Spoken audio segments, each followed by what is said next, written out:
on a une équipe là qui est en train d'estimer, d'ailleurs tout à l'heure on ira faire un tour, on ira les voir, et qui estime donc arbre par arbre, un par un, et qui mettent une valeur à chaque arbre, avec un certain volume.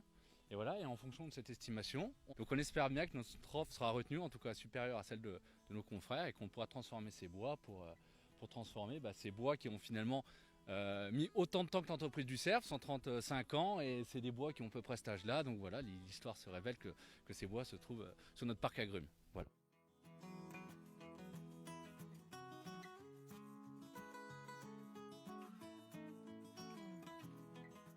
L'équipe forestière, ça demande déjà beaucoup de compétences. Compétences déjà visuelles, c'est-à-dire qu'ils vont faire le tour de chaque bois et apprécier une valeur en fonction des produits qu'ils voient qu'on pourra faire à la scierie, c'est-à-dire entre le plot, dépareiller, une traverse, une charpente. Ça, c'est la première des choses. Et après, la deuxième compétence assez essentielle, c'est quand même la compétence des massifs forestiers. Voilà, parce que nous, du Cerf, on se balade, on va dire, sur un rayon de 300 km. Donc là, c'est la connaissance des massifs, des secteurs qui fait que, déjà d'emblée, sur tel ou tel lot de bois situé dans tel ou tel secteur, voilà, on a déjà une appréciation globale par rapport aux connaissances empiriques des coupes. L'estimation, c'est du pied par pied, c'est beaucoup à l'œil, c'est beaucoup au jugé, au regardé.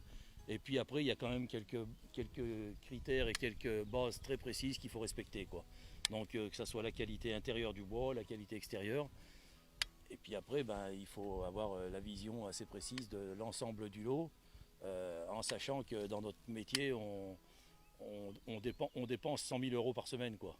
Donc il faut éviter de se tromper trop souvent parce que sinon nos patrons, ils m'auraient pas dû me garder 35 ans, je pense pas, quoi.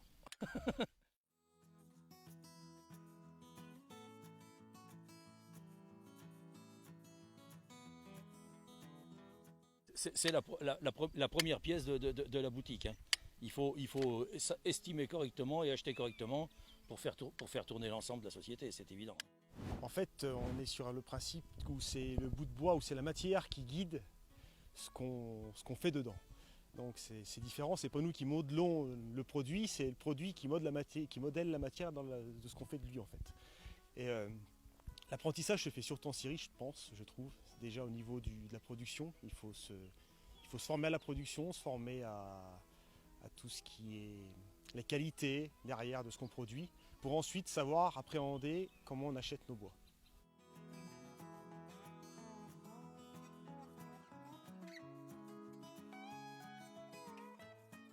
On est quand même dans la nature, tous les jours, avec des professionnels du bois qui connaissent très bien leur travail. Et rien que vis-à-vis de ça, je peux pas m'arrêter, quoi. Je suis content et heureux d'aller tous les jours à l'Estimé du Bois.